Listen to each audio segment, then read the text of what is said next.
ഈശോ മിശിഹായ്ക്ക് സ്തുതിയായിരിക്കട്ടെ. പ്രിയ കൂട്ടുകാരെ, ഇന്ന് മെയ് 14 വ്യാഴാഴ്ച. ഇന്നത്തെ ഒരു വലിയ പ്രത്യേകതയാണ് 40 ദിവസം നമ്മോട് കൂടെ ഉണ്ടായിരുന്ന ഈശോ ഇന്ന് സ്വർഗത്തിലേക്ക് ആരോഹണം ചെയ്ത ദിവസമാണ്. അപ്പസ്തോല പ്രവർത്തനങ്ങളിൽ നാം വായിക്കുന്നുണ്ട്, അവരെല്ലാവരും ഒരുമിച്ച് കൂടിയിരിക്കുമ്പോൾ അവർ ഈശോയോട് ചോദിച്ചു, ദൈവമേ, രാജ്യം അവിടുന്ന് ഇസ്രായേലിന് രാജ്യം പുനഃസ്ഥാപിച്ച് നൽകുന്നത് ഇപ്പോഴാണോ എന്ന്. അപ്പോൾ ഈശോ പറയുന്നൊരു വചനമുണ്ട്, പിതാവ് സ്വന്തം അധികാരത്താൽ നിശ്ചയിച്ചുറപ്പിച്ചിട്ടുള്ള സമയമോ കാലമോ നിങ്ങൾ അറിയേണ്ട കാര്യമില്ല. പരിശുദ്ധാത്മാവ് നിങ്ങളുടെ മേൽ വരുമ്പോൾ നിങ്ങൾ ശക്തി പ്രാപിക്കും, എനിക്ക് സാക്ഷികളായി തീരുകയും ചെയ്യും. അങ്ങനെ ഒരു വാക്ക് പറഞ്ഞിട്ട് ഈശോ സ്വർഗത്തിലേക്ക് സംവഹിക്കപ്പെട്ടു എന്നാണ് പറയുന്നത്.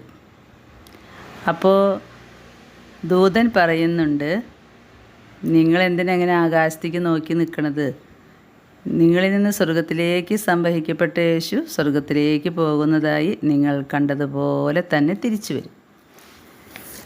അതേ പ്രിയ സഹോദരങ്ങളെ, സ്വർഗത്തിലേക്ക് സംവഹിക്കപ്പെട്ട ഈശോ അതുപോലെ തിരിച്ചു വരാറായിട്ടുള്ള കാലമാണിത്.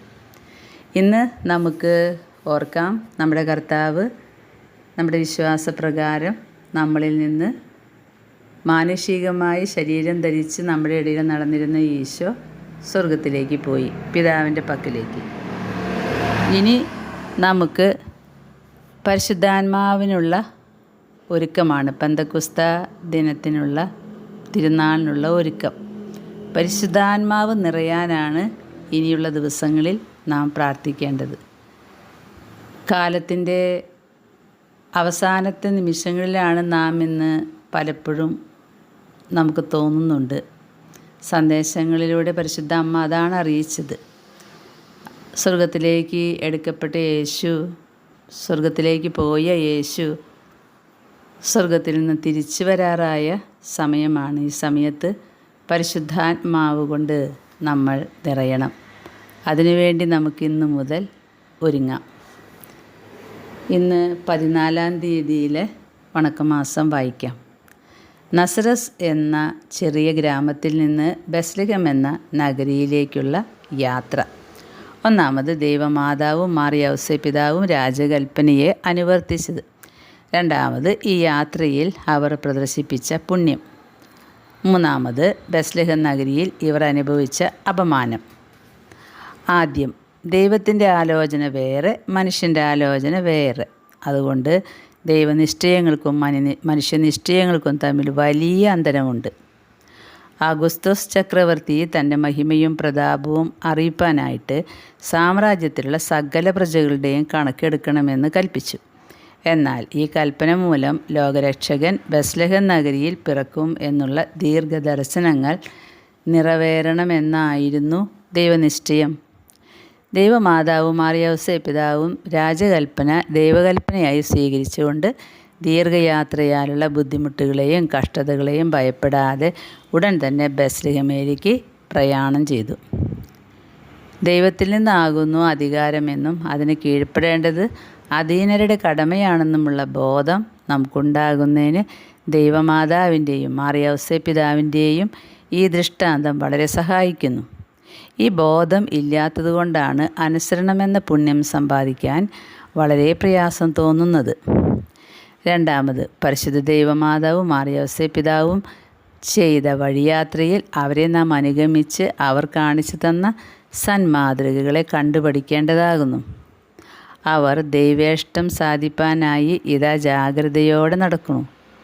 ദൂരയാത്ര, ദ്രവ്യക്കുറവ്, ദുർഘടവും ആപൽക്കടവുമായ വഴി, കാലസ്ഥിതി, ഇതുകൾ മൂലം നേരിട്ട കഷ്ടതകളെ എല്ലാം ക്ഷമയോടും സന്തോഷത്തോടും കൂടി സഹിച്ച് ലോകരക്ഷകൻ്റെ ആസന്നമായ പിറവിയെപ്പറ്റി ധ്യാനിച്ച് സന്തോഷചിത്തരായി യാത്ര ചെയ്തു.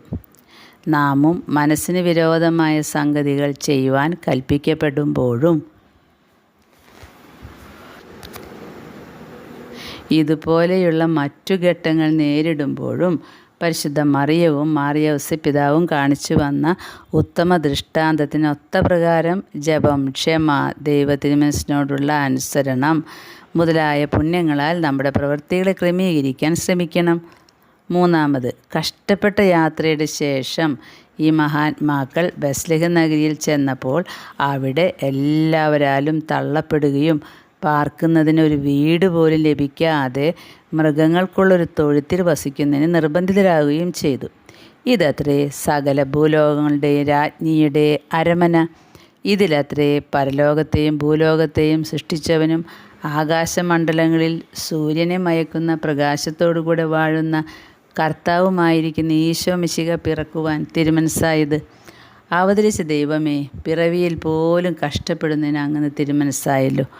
അങ്ങേ മാതാവിനോടും വളർത്ത പിതാവിനോടും അനുഭവിച്ച നിന്ദകളെയും ദാരിദ്ര്യത്തെയും ദുഃഖങ്ങളെയും ഞാൻ കണ്ടുകൊണ്ട് എനിക്ക് വരുന്ന ഞെരുക്കത്തിലും സങ്കടങ്ങളിലും ക്ഷമ കൂടാതെ ആവലാതിപ്പെടുന്നത് എന്തൊരു ന്യായം! ഹാ മറിയമേ, ഹാ യൗസേ പിതാവേ, എനിക്ക് സംഭവിക്കുന്ന കഷ്ടതകളെ സസന്തോഷം സഹിപ്പാൻ കൃപ ചെയ്യണമേ. ദൃഷ്ടാന്തം: വിശുദ്ധ ഗ്രിഗോറിയോസ് മാർപ്പാപ്പ തിരുസഭയെ ഭരിച്ചു വരുന്ന കാലത്തിൽ റോമാപുരിയിലും ഒരു മഹാമാരി ഉണ്ടായി. ദിവസം തോറും തുമ്മുമ്പോഴും കോട്ടുവായിടുമ്പോഴും അനേക ജനങ്ങൾ പാപസങ്കീർത്തനമാദിയായ കൂദാശകൾ കൂടാതെ മരിച്ചിരുന്നു. മാർപ്പാപ്പ ഘോരമായ ശിക്ഷ കണ്ട് പൊതുവായി ജപങ്ങളും പ്രാർത്ഥനകളും നടത്തണമെന്ന് ആജ്ഞാപിച്ചു. എന്നാൽ അതുകൊണ്ട് ആ മഹാമാരി നീങ്ങാതെ അനേക ജനങ്ങൾ പിന്നെയും മരിപ്പാനിടയായി. ഇതുമൂലം നഗരവാസികളെല്ലാവരും ഭയപ്പെട്ടിരിക്കുമ്പോൾ പരിശുദ്ധ ദൈവമാതാവിൻ്റെ അനുഗ്രഹം ലഭിക്കാൻ വേണ്ടി ആ നഗരിയിലുള്ള വൈദികരെല്ലാവരും കൂടി വിശുദ്ധ ലൂക്കാ എവൻഗലിസ്ത എഴുതിയ പരിശുദ്ധ കന്യകയുടെ തിരുപ്പടം മാജോർ എന്നുള്ള ദേവമാതാവിൻ്റെ പള്ളിയിൽ നിന്നെടുത്ത് ഏറ്റവും ആഡംബരത്തോടുകൂടെ ഒരു പ്രദക്ഷിണം നടത്തണമെന്ന് മാർപ്പാപ്പ വീണ്ടും കൽപ്പിക്കുകയുണ്ടായി. പ്രദക്ഷിണ സമയത്ത് നടന്ന ഒരു അത്ഭുത സംഭവം താഴെ ചേർക്കുന്നു. ദൈവമാതാവിൻ്റെ പടം എഴുന്നള്ളിച്ചു പോയിരുന്ന വൈദികർ ഏത് തെരുവിൽ പ്രവേശിച്ചുവോ അപ്പോൾ തന്നെ അവിടെ നിന്നും മഹാമാരി വിട്ടുമാറിയിരുന്നു. മാത്രമല്ല, ആ നേരത്തിൽ തന്നെ അഡ്രിയാൻ എന്നുള്ള ഗോപുരത്തിൽ ഒരു ദൈവദൂതൻ മനുഷ്യരൂപത്തിൽ പ്രത്യക്ഷനായി രക്തക്കറ പുരണ്ടിരുന്ന വാൾ ഉറയിലിടുന്നത് ജനങ്ങളെല്ലാവരും കാണുകയും അനേകം ദൈവദൂതന്മാർ ഇപ്പോൾ തിരുസഭയിൽ നടന്നു വരുന്ന പരലോകരാജ്ഞി മനതുഷ്ടി പൂരിക്കുക എന്ന ജപം പാടുന്നത് കേൾക്കുകയും തന്മൂലം സന്തോഷചിത്തരാവുകയും ചെയ്തു. അന്നു മുതൽ ആ വസന്ത നീങ്ങിപ്പോയതിനാൽ മേൽ ചൊല്ലിയ ജപം മാർപ്പാപ്പ കൈക്കൊണ്ട് അതിൻ്റെ അന്ത്യത്തിൽ ഞങ്ങൾക്ക് വേണ്ടി സർവേശ്വരനോട് പ്രാർത്ഥിക്കുക എന്നുകൂടി ചേർത്ത് ചൊല്ലുന്നതിന് ആജ്ഞാപിക്കുകയുണ്ടായി. ക്രിസ്ത്യാനികളെ, നിങ്ങൾ അനുഭവിക്കുന്ന വ്യാധികളിൽ പിശാചിൻ്റെ സഹായം അന്വേഷിക്കാതെ സ്വർഗരാജ്ഞിയുടെ സഹായം പ്രാർത്ഥിച്ചുകൊള്ളണം. ജപം: ഹാ മറിയമേ, ഈശോ തൻ്റെ പിതാവിൻ പക്കലും നീ നിൻ്റെ തിരുക്കുമാരനായ ഈശോയുടെ സന്നിധിയിലും എനിക്ക് വേണ്ടി പ്രാർത്ഥിക്കുന്നുവെന്ന് വിചാരിക്കുമ്പോൾ എൻ്റെ നിത്യരക്ഷയെപ്പറ്റി എനിക്ക് ശരണം തോന്നുന്നു. ഇന്നു മുതൽ എൻ്റെ മരണപര്യന്തം നിന്നോടും നിൻ്റെ തിരുക്കുമാരനോടും ഇടവിടാതെ ഞാൻ അപേക്ഷിക്കുന്നുണ്ട്. നിന്നോട് പ്രാർത്ഥിക്കാതിരുന്നതുകൊണ്ട് എൻ്റെ ആത്മാവ് മുറിവേറ്റ് തളർന്നു പോയിരിക്കുന്നു. ഞാൻ അങ്ങേ സങ്കേതം പ്രാപിച്ചിരുന്നെങ്കിൽ പാപത്തിൽ ഉൾപ്പെടാതെയും വരപ്രസാദം നഷ്ടമാകാതെയും ഇരിക്കുമായിരുന്നു. എൻ്റെ സഹായമേ, എനിക്ക് ഏറ്റവും ആവശ്യമായിരിക്കുന്ന ജപധ്യാനങ്ങൾ നാൾതോറും അധികം ഭക്തിയോടും ഉത്സാഹത്തോടും കൂടി ചെയ്യുന്നതിന് എന്നെ പ്രത്യേകം സഹായിക്കണമേ. ശുദ്ധ ബെർണർദോസ് ദൈവമാതാവിനെ നോക്കി പ്രാർത്ഥിച്ച ജപം: എത്രയും ദയുള്ള മാതാവേ, നിൻ്റെ സങ്കേതത്തിൽ ഓടി വന്ന് നിൻ്റെ ഉപകാര സഹായം അപേക്ഷിച്ച് നിൻ്റെ അപേക്ഷയുടെ സഹായത്തെ ഇരുന്നവരിൽ ഒരുവിനെങ്കിലും നിന്നാൽ കൈവിടപ്പെട്ടു എന്ന് ലോകത്തിൽ കേൾക്കപ്പെട്ടിട്ടില്ല എന്ന് നീ നനച്ചുകൊള്ളണമേ. കന്യാവൃതക്കാട് രാജ്ഞിയായ കന്യകേ, ദയുള്ള മാതാവേ, ഈ വണ്ണമുള്ള ശരണത്താൽ ഉറച്ച് നിൻ്റെ തൃപ്പാദത്തിങ്കൽ ഞാൻ അണഞ്ഞു വരുന്നു. നെടുവീർപ്പിട്ട് കണ്ണുനീർ ചിന്തി പാപിയായി ഞാൻ നിൻ്റെ ദയയുടെ ആഴത്തെ കാത്തുകൊണ്ട് നിൻ്റെ തിരുമുമ്പിൽ നിൽക്കുന്നു. അവതരിച്ച വചനത്തെ മാതാവേ, എൻ്റെ അപേക്ഷകൾ ഉപേക്ഷിക്കാതെ ദയാപുറം കേട്ടല്ലണമേ. ആമേൻ. ഈശോ ജന്മപാപമില്ലാതെ ഉത്ഭവിച്ച ശുദ്ധമറിയമേ, പാപികളുടെ സങ്കേതമേ, ഇതാ നിൻ്റെ സങ്കേതത്തെ ഞങ്ങൾ ഓടി വന്നിരിക്കുന്നു. ഞങ്ങളുടെ മേൽ അലിവായിരുന്നു ഞങ്ങൾക്ക് വേണ്ടി നിൻ്റെ തിരുക്കുമാരനോട് പ്രാർത്ഥിച്ചു കൊള്ളണമേ. 3 പ്രാവശ്യം ഈ ജപം ചൊല്ലി 3 സ്വർഗസ്ഥനായ പിതാവും 3 നന്മ നിറഞ്ഞ മറിയമേയും 3 തൃത്വസ്തുതിയും ചൊല്ലാം. പരിശുദ്ധ ദൈവമാതാവിൻ്റെ ലുത്തിനിയ പൂർണ്ണമായും ചൊല്ലണം. രാജകന്യക എന്ന ജപം നമുക്കൊന്നിച്ച് ചെല്ലാം.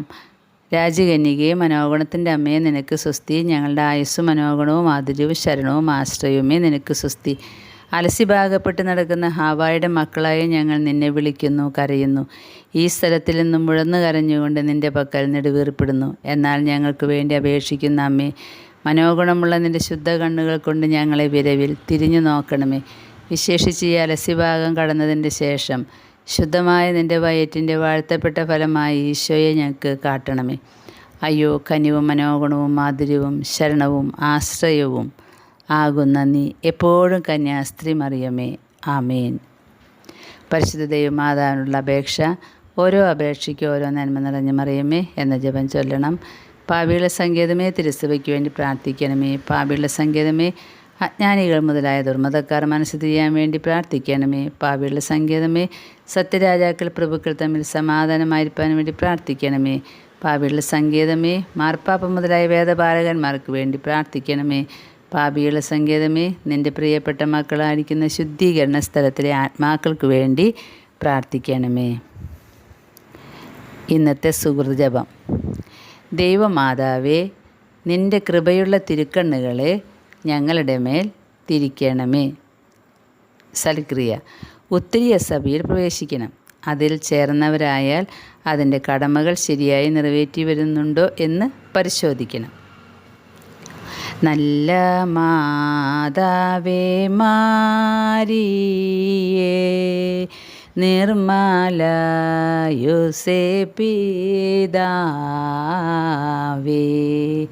നിങ്ങളുടെ പാദ പങ്കജത്തിൽ ഞങ്ങളെ വച്ചിതാ കുമ്പിടുന്നേ.